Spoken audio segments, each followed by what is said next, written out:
Ready? My name is Wyatt, and I'm one of the lucky ones.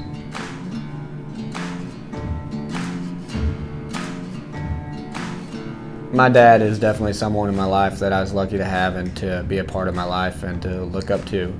He was my hero. Growing up, the truck that we had going to the rodeos didn't have a radio that played, so we never turned on the radio. It was just conversations between me and him. He was truly my best friend and who I loved to go to for advice. I mean, I didn't hide anything from him, from girls to rodeo problems to school problems, whatever it was. Like, he was my best friend, and that's who I shared stuff with. Have you heard the song, like, grew up watching you, you want to be just like you, Dad? Like, that's what I was. Like, that was kind of how I thought of him. Like, we thought the same, we wanted to eat the same things. Steak and potatoes, I mean, your typical cowboy dinner. He's a big man. He was about 6'2", 6'3", about 240. He was a professional steer wrestler. He had 2 knee surgeries and a replacement and had a broken neck. I think I saw him in shorts maybe like 10 times in my entire life. Had some white legs, they'd blind you if you saw him outside the house without jeans on. He worked 2 jobs. He would drive a school bus from 7 to 8:30 in the morning, go home, maybe sleep a couple hours. That's if we didn't have anything to do around the ranch during the day. Come back, drive the school bus, get there about 2:30 p.m. and then get home about 4:30. Take me to rodeo practice, maybe get an hour nap in, then he would leave for his night job, which was an hour away from town. At 9 p.m., work from 10 to 6, and then start the day all over again. Just incredible to watch him growing up and how hard he was willing to work for me and to let me support my dreams. I mean, I couldn't imagine a world without his influence. He had that big of an impact on my life and how I view the world and what I wanted to achieve. Living out my dream of being a professional bull rider, it's something that you definitely are going to have your ups and downs, and you just got to get over it and focus on the next bull. I mean, you might fall off 10 in a row at this level because you're getting on the best in the world. Things aren't always going to go your way in life, but it's up to you on how you handle it and how you come back from it. I mean, adversity is something that everyone faces, and you can choose to look at it in a negative way or a positive way. The lightning shows my weakness, the thunder knows my secrets, the storm is like a brother, it knows me like no other. So let it rumble, let it roll, 'cause it's all I know. I learned from my dad the most important thing is me the never give up attitude. My dad understood just the fact that I had no back down, and he could criticize me and be hard on me, and I wasn't gonna break. If I didn't give my best, he was gonna be honest with me and tell me it, that I should have done better and next time correct it. It was just not giving it your all is unacceptable. And his biggest saying was can't isn't in the dictionary, so you better not be saying it. There's nothing that's not possible. Let the rain come down. I kind of need that. I need that extra push and motivation in life. And when I was in grade school, like, having an A's was the only thing that was acceptable. Like, I made a joke and I said if I had a B, it meant I got a busting. Growing up, I would have told you I wasn't going to go to college. That was his biggest deal. He had to work 2 jobs because he didn't have a college degree to get a good enough job to pay him. So he wanted me to go to college, so that kind of pushed me. And that was something that I felt like I had to do for myself and for him.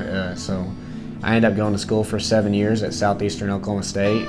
Got a bachelor's degree in sports management, and then I got a master's degree in sports administration.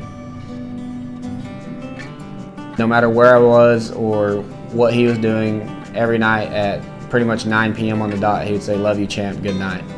And that was just the one saying that, like, has always stuck with me, and like that's the, like, even just thinking about it now, it's making my heart kind of flutter and tear up a little bit.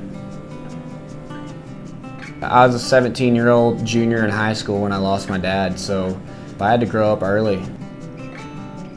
We went to Rope Myers to break in some bulldogging steers, and my buddy jumped the steer, and the steer got pushed a little bit in front of my dad's horse, and he hula-hand, and he hurt his rotator cuff on his shoulder, which he had an old injury from whenever he was competing. and the scar tissue was too much, and they told him it was inoperable. At his job at Gates, he has to lift stuff over his head, and if he couldn't get his shoulder fixed, he wasn't gonna be able to work there. And so I think everything weighed on him. My dad was the type of guy, like, he didn't want to reach out for help. Like, it kind of bugged him that he couldn't do it on his own, and he felt like he needed help or he was failing at something. I don't know if you know, but I lost my dad to suicide. It was the night of my prom. I went to the after party at prom, which was closer to my mom's house, and I chose to stay the night at my mom's house that night. I got a text from him at like 1 a.m. said, "Love you, champ, good night, see you tomorrow." And then I remember just getting the most like gut-wrenching feeling at 3 in the morning. Like, I was in bed at my mom's, and my mom was at her boyfriend's. I was at the house by myself, and I got the most like gut-wrenching like feeling. Like, I knew something had happened and was wrong because we was connected in that way.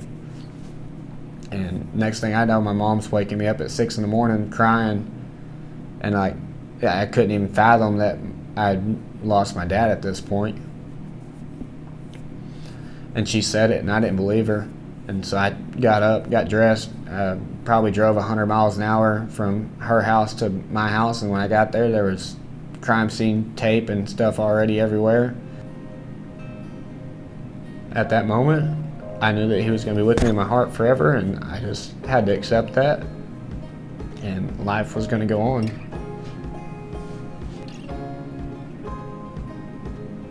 My dad lives in me, just how I present myself to the world, and that I want to be a role model. I'm never too busy for someone to talk, shake a hand. You never know whose life you're going to touch and what impact you're going to have.